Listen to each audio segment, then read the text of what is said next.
All right. What's up? What's up? What's up? Hi, everyone. Welcome back. This is another episode of Government Coins. This is episode 3. Listen, if y'all missed episode 2 last week, make sure you go and check it out. We had the city of Tampa on here, and they were on here telling us about all of the opportunities that are available to do business with the city of Tampa, how to do business with the city of Tampa, and some of the perks and benefits of doing business with them. So make sure you go back and check that episode out. But today, this is a different note. And I get a lot of, because I am a veteran as well, I get a lot of service members who come to me and ask me, veterans and service members, about doing business with the government.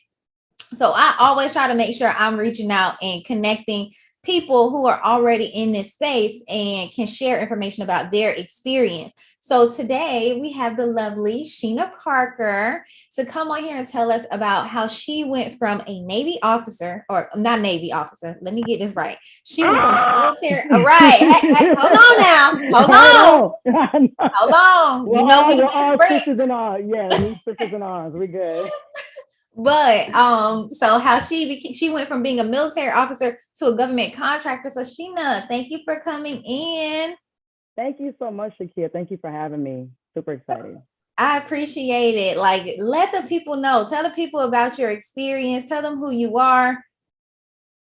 Okay, yeah, Sheena Parker, and my company is Foresight Industries, and we provide facility maintenance services to the federal government, local government, corporate, and commercial. And what that is basically is janitorial, floor repair, anything under light construction we do. And right now we're servicing about 11 contracts throughout the East Coast, all the way from Pennsylvania down to lower Georgia. So we have a lot of contracts, of course, since I'm based here out of Atlanta. We have a lot of contracts in the metro Atlanta area. But as I said, we do some commercial work in other states and federal and local contracts in some of the northern states. So I'm so happy that you pointed out that you do business in federal, state, and the local level, because this season we've been focusing a lot more on the state and local space. But I still want to hit like a little bit about your federal experience as well. Yes. But heavy on the state and local and how you got in like into that space. But before we do that, tell them about your experience in as a service member, and then also that transition from military life to contractor life. Yeah, so I just retired February 2022. So I guess I'm still considered a newbie retiree. Turn up for that for sure. But I went from active duty to reserves, and then in the reserves, I was active duty. So I was under a Title 10 program where I was pretty much mobilized from 2008 to 2018, or 2019, actually. So I was kind of like a back and forth active duty and reserve. So I have a lot of, really experience with how all those processes work. So I wasn't a traditional service member who did 20 straight years and then retired. So again, came in IT and stayed in IT throughout the whole time. And then I became a warrant officer in 2015. And so, of course, that changed everything. That changed the way I understood how the military works, how leadership works. And it was really a good setup, a good alley-oop for me going into business. And throughout my military career, and even prior to my military career, I was always doing something with business. Like I think I was born to be an entrepreneur. I really feel like it was in me because I could never shake it. And so like in 2014 is when I started getting into real estate. And this is while I'm still active duty. And it was great. Like I started with a condo. That's what it was. And my husband bought me a condo, and it was the worst experience I ever had in my life. We probably didn't prepare as well as we should have. It was a good learning lesson. And then I ended up with, like, throughout the time, about 7 houses. Realized I did not like being a landlord. My temper was a little too strong for that. And so I sold all the houses. My God. Yes, ma'am. If anybody out there knows about being a landlord, even with a property manager, it was rough. So I sold all the properties, but I still had like a taste for real estate. So I started doing wholesaling. Wholesaling was probably worse, but it did teach me a lot about like being on 2 phones, making deals happen. So it kind of gave me a little, it was training. It was training. And so the conversation about government contracting while I'm still in was coming up in just random conversations. And so at the time, it was probably 2014, and like right pretty much when I started real estate. And I'm like, what is this government contracting thing? I don't even understand what these people are saying. I don't know what that is. And I just started looking on the internet, and it wasn't a lot. Like there really wasn't a lot of information about what it was. Like, what is it? And so, and I always give cheers to Eric Coffey everywhere I go, because he was one of the first, well, really the first person that broke it down in like layman's terms. This is how you get started. So I binge watched all his stuff, went through his course, and then I'm like armed with knowledge, and I didn't do anything for a couple of years, like most people. Usually So how the game go. Like that's the usually greatest story ever told. usually you just like, I got the info, now what? So pretty much, did I veer off? Yeah, with the military thing. So I was still kind of wanting to No, but this is good. Like this is showing real life experiences and how it transitions. So like keep going. Yeah. Oh, thank you. So the reason why I brought in the whole real estate part is because I really wanted to stay in real estate, but do this government contracting thing. I didn't know what that really looked like. And I wasn't an agent. I mean, I was just out here doing deals. And so I'm like, well, how can I do real estate and still do government contracting? It kind of went into facility maintenance, facility support services, whatever you want to call it. And because we were doing renovations to properties and I already had a contractor, I'm like, okay, seems like a viable way to go, And so I bid on my first contract. I won, and then I had to cancel it because it was so bad. Yeah, it was rough. It was rough. Let's talk about that. We got to get. Yeah, it was just kind of funny. And it actually looped back around for a second time, but that's a whole nother rabbit hole. But yeah, so it was just so different from what I was doing in the military. I'm like, why am I not doing this, the military, the IT thing on this side? But, And that was my question too. Like, what was the transition for you? Like, why didn't you take that MOS and decide to do that through the government contracting? I hate IT. I mean, I hated it most of the time. I'm grateful that I know how to do it because honestly speaking, most women don't really get into IT, especially Black women. I was probably either the only female in my unit, in my platoon, in my whatever, especially as a warrant officer. So it was like, okay, well, at least I know how to do this and I can speak the language. Maybe one day. I keep getting bullied by all of my, friends that know I'm in IT. They're like, you just need to do it. All you got to do is you speak the language. And I'm like, I ain't there yet.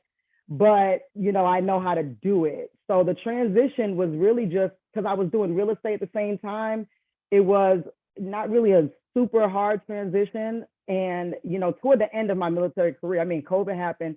I hadn't put on my uniform in a long time anyway. So I was transitioning before I was transitioning. Oh Lord. Look, I know that because I was at work transitioning. I was telling them people I'm short. I ain't doing another thing. Don't send me an email. I'm putting the out of office reply now. I'm out. Flight ops. What's that? Oh, definitely not go.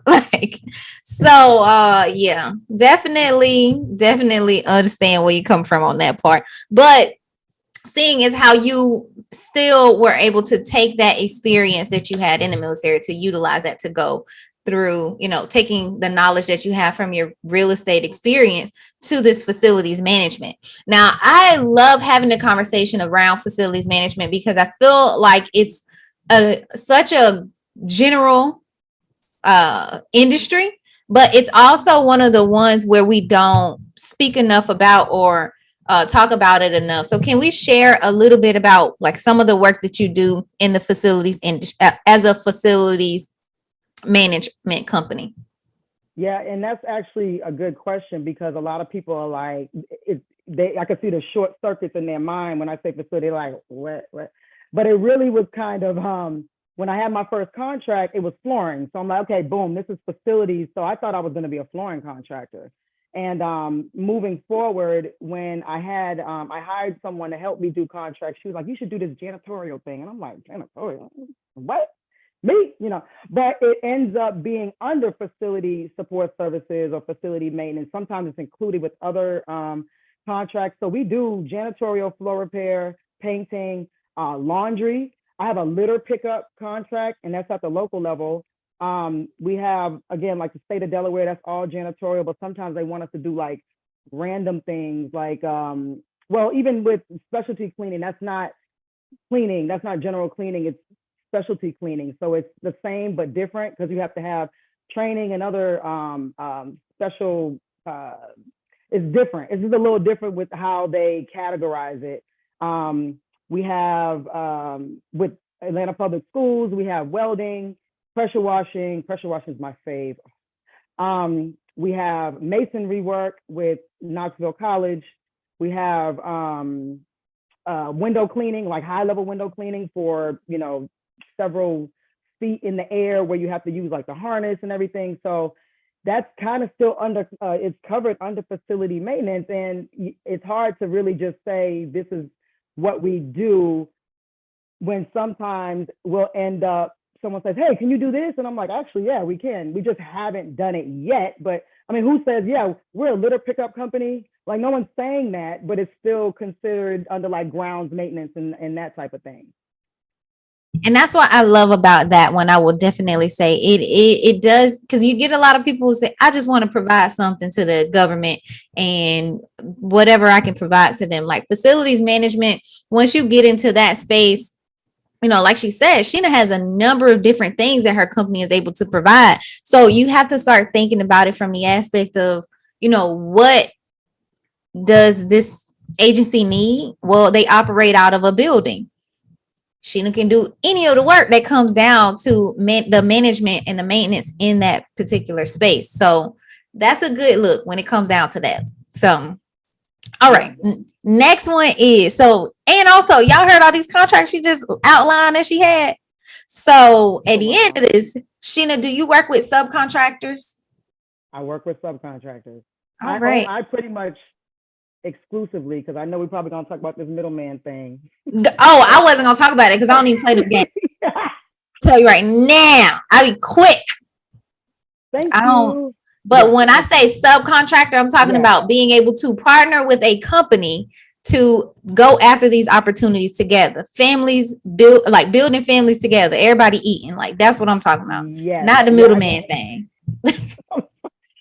I'm so glad you said that. But yeah, so I use subcontractors pretty much, not exclusively, because of course you have to perform a lot of them. Of course. I have a lot of employees too.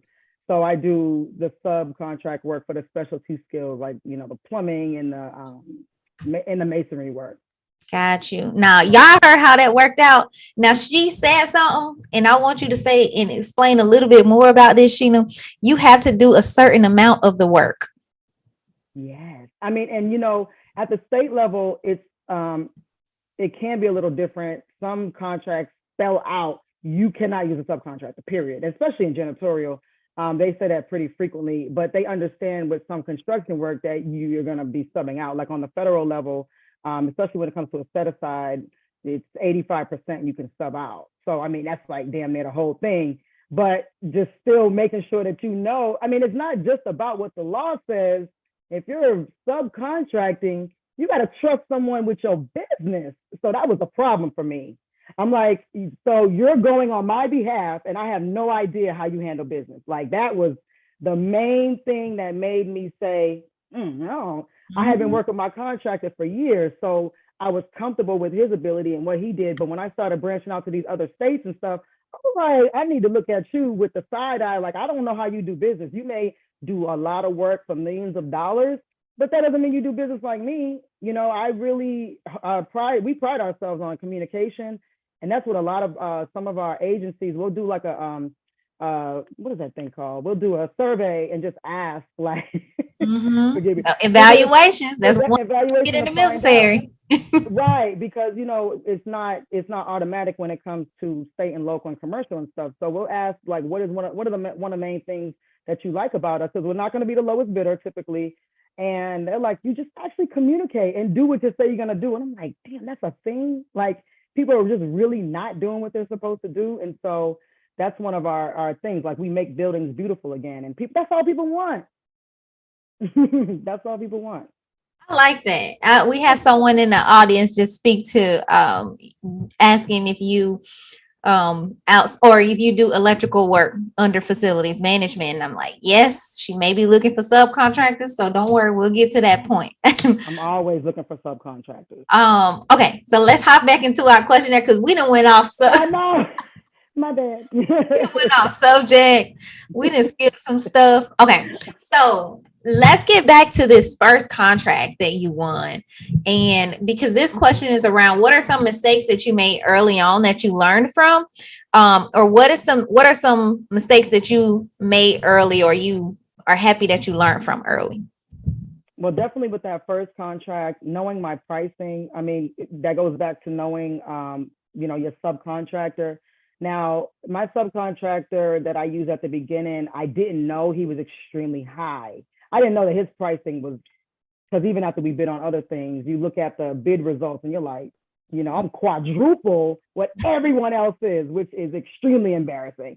So, knowing your pricing, and a lot of people will come to me, especially since I do some of these one-on-one consultations, is they're like, well, how do you do the pricing? I'm like, well, it's kind of like if you don't know your pricing, then you don't know your industry. But I get it because I was that person too. So you have to, if you're providing this service already, then you kind of should have an idea what your pricing should be. But if you want to get into the federal space and maybe you're higher in the industry, or maybe you're going from residential to commercial, government, then it might be a little bit of a difference in pricing because you're providing a service to a larger group or a larger facility. Then you should get into, how researching all of the contracts that are out, to get your pricing from there. So I would say the pricing killed me for the first year. I had no idea what a good price was. So then I just had to say or look and start researching, like, this sounds way off. So I really should have done that earlier because we lost a lot of bids because I depended on another person to give me my pricing. So still being on pricing, being too low, because what will happen is you will go broke fulfilling a contract. If you say that again, please. You will go all the way broke, like worse than when you started, because now you're pulling from your resources that you already have to fulfill this contract that you cannot default on. Now, luckily for me, I haven't had any contracts where they were grabbing me by my, by my shoulder saying, you're going to do it this way. Like some of them, they're going to really hold you to it and they don't care. They're not going to let you get a termination for convenience. They're going to default you and throw you in the lake, like, and go to work, go to lunch. Like, they don't even care because there's so many people waiting to provide that same service. So being too high, being too low, definitely knowing who you have working with you. That's even employees. My friend, she was telling me she had a really crazy contract. It was a federal contract and they were harassing her every day about little stuff. And then like week number 2 of being harassed, they're like, well, your employee's not doing a good job. And she's like, yes, he is. Come to find out he wasn't. But she was just so used to them acting crazy that she just didn't believe anything they said. And come to find out, and Buddy was a bum. And when it came to being an employee, so you just have to really know who's working in your company. Like, these are things I'm learning later on because I started off with just, Sheena, solo dolo, and, my contractor that I had. And so when it comes to the employees, you're like, there's no way that they're just going to come in here and not do what they're supposed to do. Yeah, absolutely. Like, yeah. Especially when this your paycheck. This is how you pay your bills. I don't know. And they will cut you down. They will cut you. That happened in another contract with me where I was arguing back and forth too, and they only paid us 80% of the contract. Needless to say, I was very, very, very, yeah. I had bad thoughts. That's something different, and I think people don't consider that as well. But when the contract isn't going in favor of the agency, or even if the relationship isn't there, they will definitely cut back some of them coins. Okay, them government coins, they're gonna cut back on them. But on that same token, and Sheena mentioned this earlier about her company, she said they pride themselves on maintaining communication, like having good communication and rapport with these contracting officers. That was a mic drop within itself. So it's gonna throw that out there. It's not so simple, but it's not happening. I had a call today, the same thing. You're the first person that answered the phone. I've been getting voicemail, and it was for a job. I'm I'm like, people's not answering the phone for work. What? This morning. So wait, what? Like, oh, okay. Well, we're gonna go ahead and leave that one right there. So pick up your phone, y'all. Pick up your phone. What in the world? Don't y'all want the money? Like, pick up the phone. Just Pick up saying. your Okay, phone.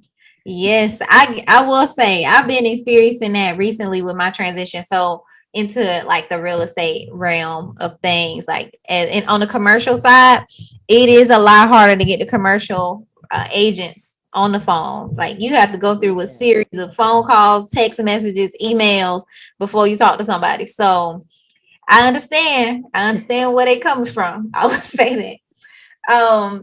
The next one. So when you started your business, how did you end up like begin building relationships? So being that communication and relationships is a key component of it. How did you end up going through the process of building that to like have these contracts coming in and being able to win that first contract?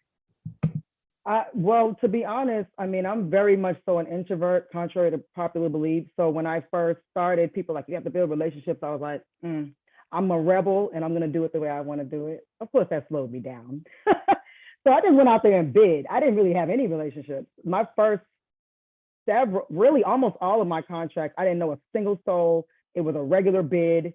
It wasn't any type of hookup, nothing. It was just me bidding. Now, of course, relationships makes that process a lot easier because there's been several contracts I didn't win. And I'm sure because if I had a relationship, I would have. But when it comes to that, I think it's just really, really important to just try to connect at events.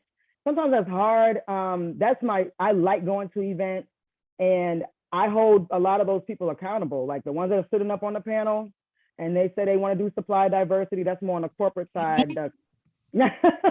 I'm like, you said, so I need you. And then I hold, if they don't respond, then I hold whoever held the event accountable. I reached out to T-Mobile and T-Mobile has not responded.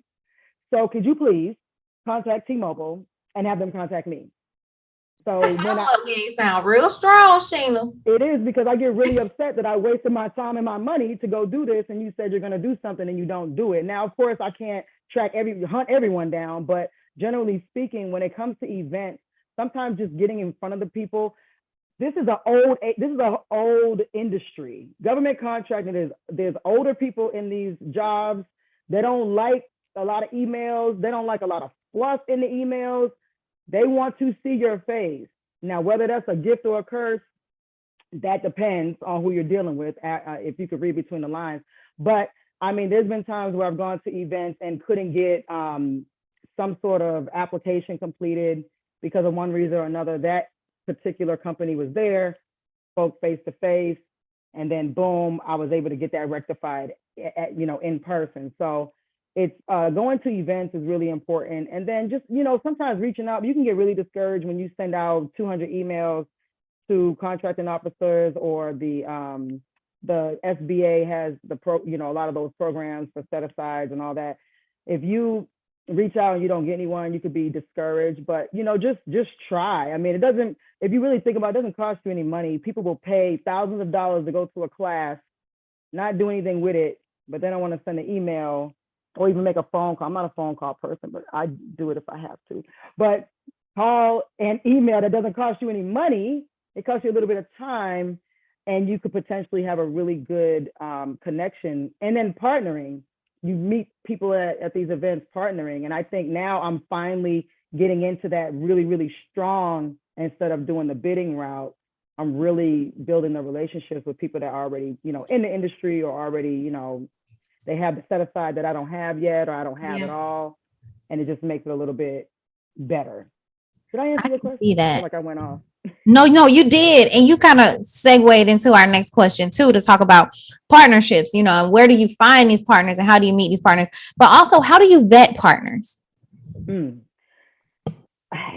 It's the same way this is really, really genuine, and I'm going to laugh, and I know people are going to laugh. It's really like finding a spouse.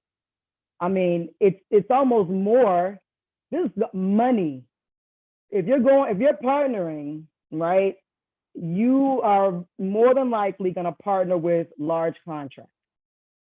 So if you're talking about $1 million plus, I'm gonna need to know how you get down, like how you handle business. Down.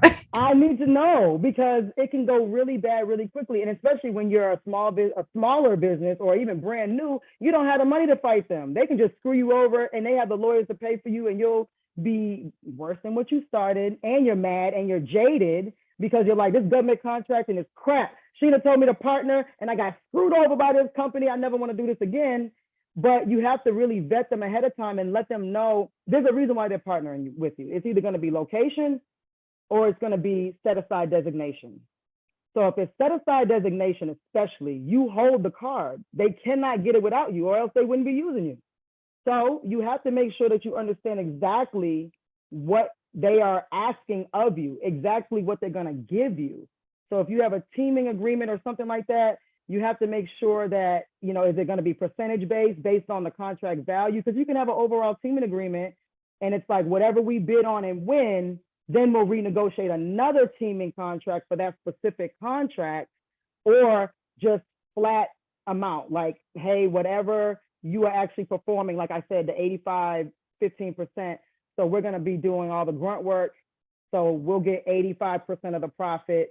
You get 15% of the profit. That could work for you, especially if you're already, doing other contracts. It might be a $10 million contract, and 15% of 10 million ain't bad, especially if you're doing all of the work and the only thing you're doing is like payroll, or, you're hiring the project manager or something like that. It's, that's a deal to me. But, you just have to really understand what you're getting into. You're getting in bed with these people, like, for real, to be honest. So you just have to vet them the same way you would vet anyone else in your life. Got you. Okay. So, and when you say that in terms of like, how do you research these companies? What steps are you taking to research subcontractors that you want to go, or that you want to do business with? Or let's say you find an opportunity and you say, oh, I need a subcontractor in Florida who can help and provide this service. How would you go about locating and then vetting or researching that company, aside from, just taking a look at their website? What are some of the other ways you would vet a company? So that way our subcontractors can be prepared as well, in terms of what do they need to have available, or where are they showing up properly, that type of stuff. Okay, so I want to break that into two completely separate answers. So don't let me veer off too far to answer about the subcontractor part. But as far as me vetting other companies, I really have been working in the veteran entrepreneur community. I know that's not everyone that's watching, so it's a lot easier for me because we're at the same event. A lot of them on the Vet 100, which is basically the Inc. 5000. So, they're present. They're kind of being vouched for by a lot of these agencies. But when it comes to research, Google, you can Google their company, but then you can go deeper, because if they're saying they're doing federal contracting, it's way too easy to look them up on FPDS, USA Spending, and even on USA Spending, you can see if they have any loans taken out. So if they're like, $10 million in loans and they're in debt, you're like, that's not a nail in the coffin, because they might be making 100 million. But I'm just saying, like, you have to just ask, and everyone's not going to be transparent, and you got the NDA and all that stuff. But in business, you're always going to take a risk. So do the best you can. It's not like, if I don't cross this T or dot this I, it's over. It's done. Over. It's done. Sometimes it might be, but dang, it's like, this is business. It's never going to be guaranteed. Nothing is guaranteed anywhere ever. So you just have to make sure that you're doing the best you can to research them. But they're not, a lot of these big contractors, they're not even online like that. They don't have no social media. They are in the shadows. But that doesn't mean they're bad. It just means that they're not on social media like the rest of us. So just vet them as best you can, and being a part of some organizations, like they have, women organizations, minority organizations, all those things. You probably should start there first, and then find out, with using some of the government tools, like, have they won a contract before? Have they ever defaulted on a contract before? And that's still not the end, because you never know what happens. But you ask, and it's like, hey, we're in this marriage now. So what happened with that last contract? we go together. Real bad. For real. And a lot of times they'll answer because they know, hey, this is what happened. And I had a lot of that during COVID because the contracts were changing and stuff. And they're like, hey, this is what happened. And, if you're okay with it, let's move forward. And you just have to figure it out. Now, as far as the subcontractor part, like if someone wanted to come to me and be a subcontractor, you just have to be a real business. And I know that sounds so simple. It does not. They know what this is. We talked about this, a real business. Oh, praise the Lord, because just be a real business, be about your business. I mean, there's people that I worked with that are, stellar. They can build a house from the ground up, everything, furnish it, do the fixes, the interior design, and never did QuickBooks a day in their life. And I'm like, how have you been?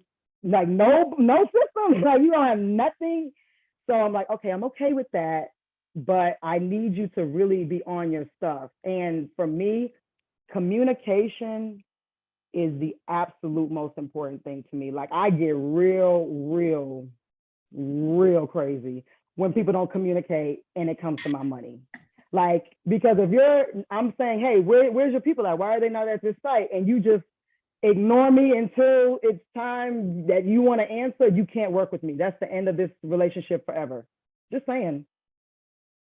Okay, that's a good one. Y'all heard that, communication and the real business aspect. And that's one of the things that, Sheena, we're going to hop into that part of it. And that's because Sheena also helps businesses. She trains them and teaches them how to follow some of the same steps and processes that she has to get government contracts. But one of the things that I've realized in this space was a lot of the businesses that initially would come to us, they did need that extra push, that extra assistance when it came down to identifying which systems, which tools, or just having certain processes and procedures in place. So that's why this time around, we will be talking a lot more about like basic business stuff, like basic business knowledge in terms of things that you need just to have in place to, I guess, show up professionally. That's how we're going to go with it. Okay. But to show up professionally. But I'm eager to hear, has your experience been the same? As far as when businesses reach out to you, they need some additional assistance with different things. And then also, how do you kind of push them to offset those things? Well, I used to do business development way back in the day. And so I do have a soft place in my heart for helping businesses, because I know I get it. And you may not even be 100% sold on what you're going to do. So you might not be all in.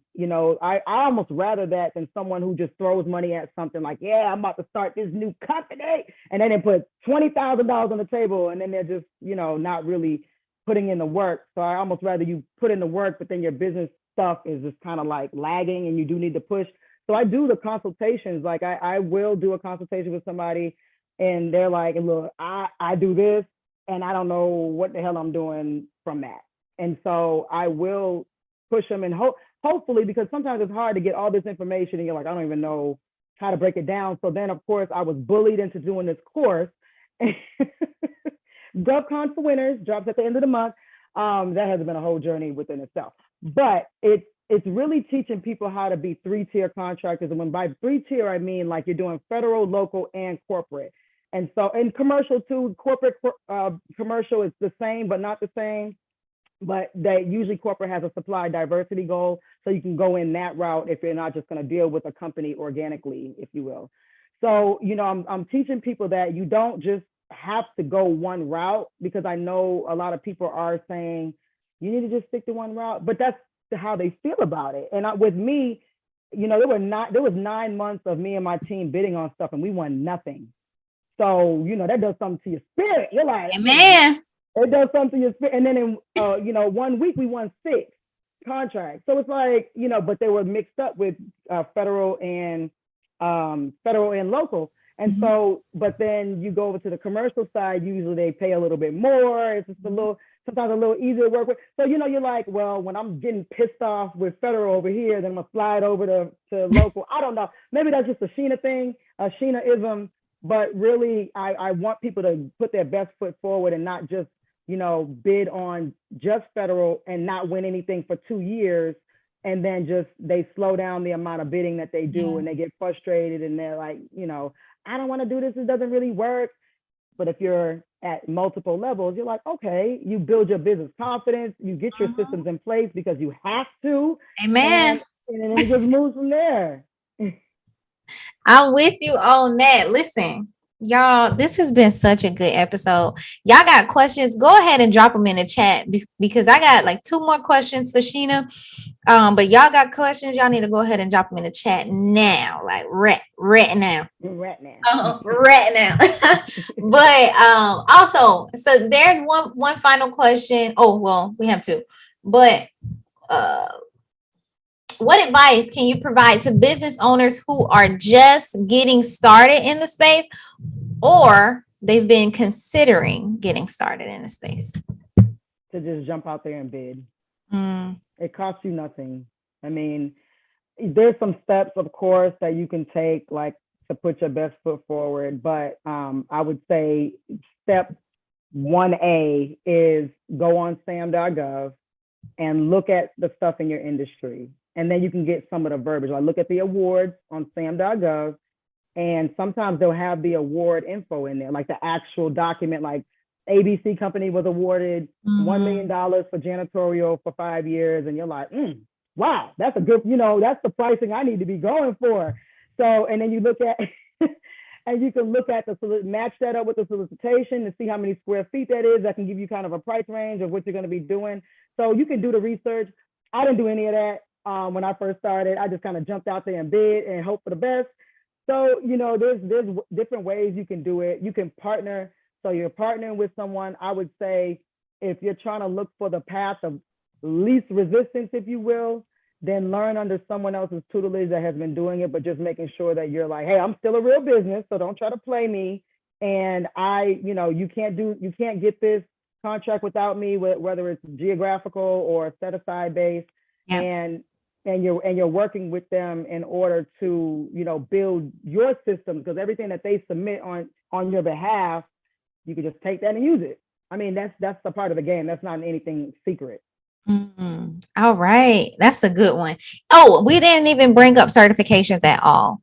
And I wanted to talk about your certifications and then also how you leverage them.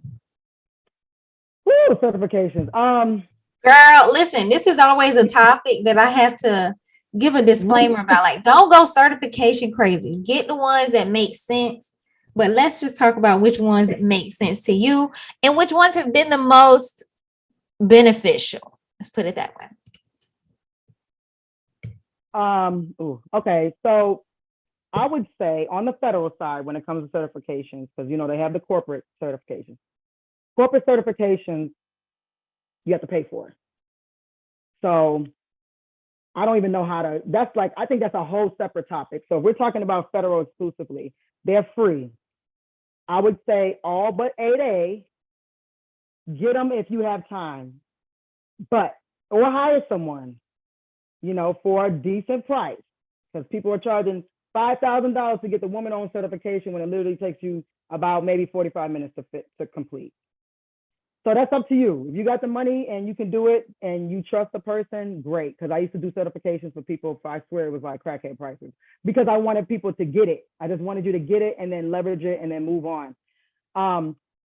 So with that, it gives you the conversation. It looks good. It looks good on LinkedIn. Sometimes agencies will reach out to you based on your certification. The VA, especially when it comes to SDVOSB veteran owned, they'll reach out to you directly. My friend, that's how she got almost all of her getting those sole source contracts and getting those anything, and it really depends on where you are geographically. Some locations favor certain certifications over others. SDVOSB, they don't favor that certification as much in the South. That's my experience. My friend lives up in the New York, New Jersey area, and she gets emails constantly, and she'll get sole source without a blink of an eye. I'm like, dang. New York has their own veteran certification. So they do for the local. Yep. Yeah. For local side. But when it comes to 8A, I don't have 8A. I just retired. I was a W-2 employee, so I was not eligible. I will be getting my 8A for everybody that always asks me 5 times a day. So when it comes to 8A, it's a phenomenal program if you still are working the program. You may get a call the day after you finish your certification. They're like, hey, we need you to clean all the CDCs in the world. And you're like, I don't even have the structure for that. And I'm turning down this sole source contract. So that's something to really walk away. I mean, can you do it? You know what I mean? If you got $500 in the bank, how you gonna do that? Because you can't clean them all. Like, you have to be really realistic with this stuff. And then a lot of people get it too early. I have probably at least a conversation once a week with an 8A company who's like, I've had my 8A for 2 years and I don't really know. And I'm like, oh.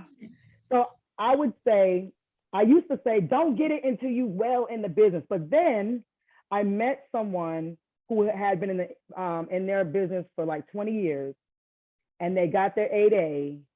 And it was frustrating because they had to go back so many years to pull all this documentation from the heavens to give to these people for 8A. So now I'm kind of like, okay, don't be too early, but don't be too late. You know, if you can help it. I'm not saying don't do it, but just know that you're going to have a lot more that you have to produce. So I would say maybe around that 5-year mark, and you've been doing contracting, whether it's even commercial, like you have a regular consistent income every month with different agencies, then they'll know, hey, you already have done this, because you can get 8A and never ever get a sole source contract ever for the whole 9 years. So certifications that are free, I would say go for it if you have time, but don't take 365 days to complete the woman-owned certification when it takes 45 minutes. Make the time. Everyone has time. Everyone has time. I don't want to hear it. So if you can get it, or pay someone to do it. But like you said, don't go certification heavy, especially the ones you got to pay for. You're paying $500 a month and then never ever get nothing, like absolutely nothing, and still have to pay to go to the events. That's a whole nother.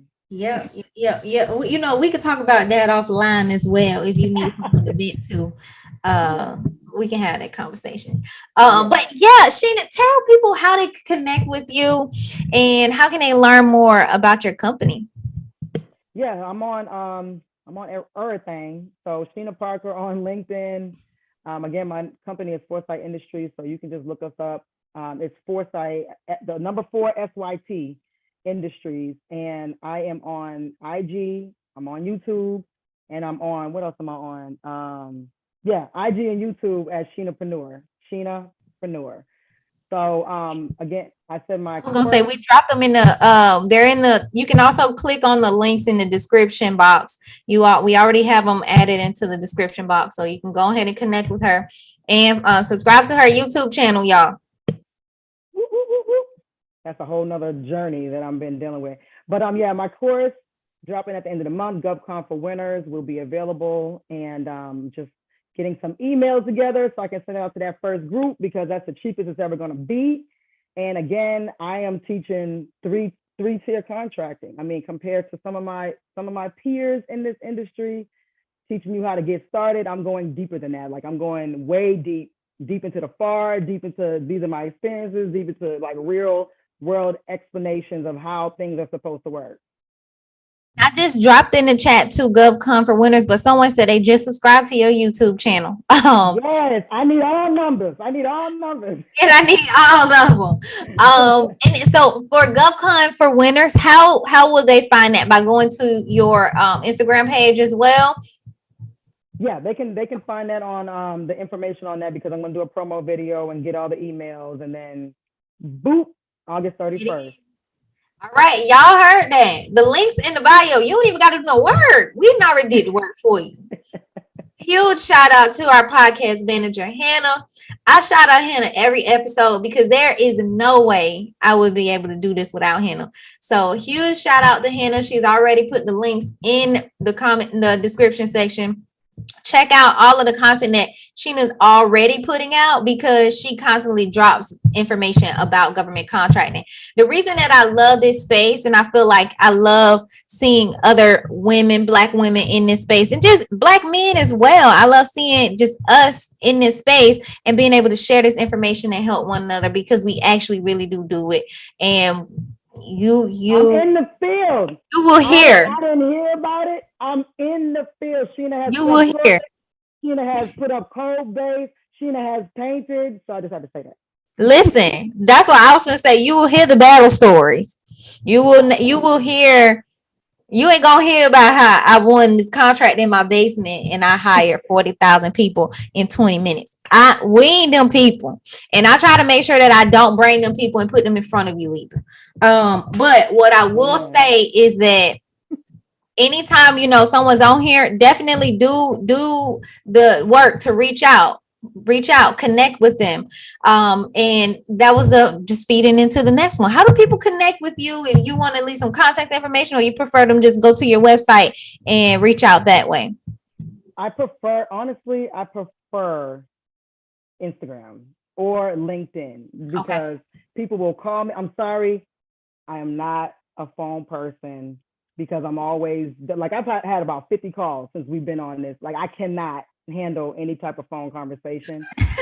But if you reach out to me on Instagram or LinkedIn, I respond to every single person.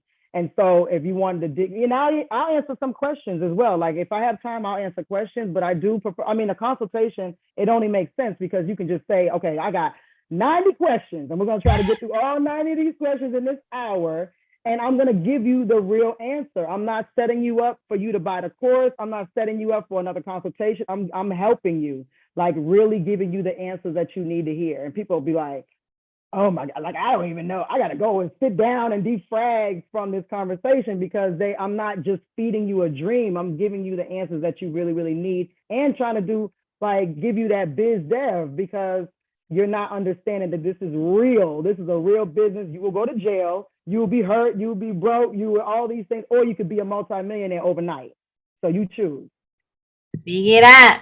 But y'all, listen, Sheena, thank you so much for coming in. I really, really, really appreciate you. I feel like this conversation has been something that we discussed 40 years ago and finally got the opportunity to sit down and have it. So thank you so much for being flexible. Thank you so much for having me. Yes. Yes.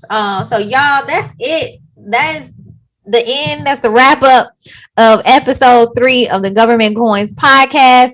Thank you so much, Sheena. Do not forget to like, comment, and subscribe to our YouTube channel. Share this video with 5 other people who needs to hear this information. And that's it, y'all. I'll see y'all next week. All right. Peace.